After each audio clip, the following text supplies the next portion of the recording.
మా ఇంటి పక్కకే ఫాస్ట్ ఫుడ్ సెంటర్ ఉండేదండి.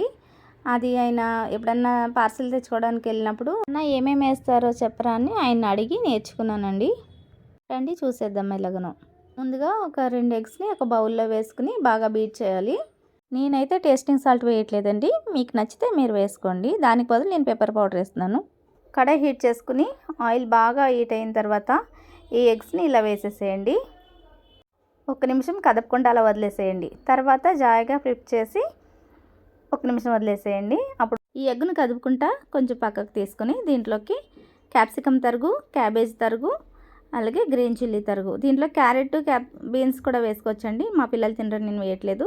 కొంచెం కరివేపాకు కూడా వేసుకుని ఒకసారి కలిపేసి ఒక 2 నిమిషాలు వేపండి అంతే. తర్వాత రైస్ వేసుకుని ఒక బౌల్ రైస్ వేసుకుని దీంట్లోకి ఉప్పు, కారం, గరం మసాలా, మిరియాల పొడి, డార్క్ సోయా సాస్, అలాగే గ్రీన్ చిల్లీ సాస్, అలాగే వెనిగర్ కూడా వేసుకుని హై ఫ్లేమ్లో బాగా టాస్ చేయండి.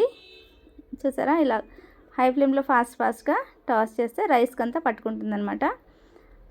అంతేనండి, మన street style egg fried rice ready అయిపోయింది. లాస్ట్లో కొత్తిమీర గార్నిష్ చేసుకుని వేడివేడిగా సర్వ్ చేసుకుని 4 చుక్కలు నిమ్మరసం పిండుకుని ఇలా ఆనియన్తో తింటే చాలా బాగుంటుంది. వీడియో నచ్చితే please subscribe. Thanks for watching.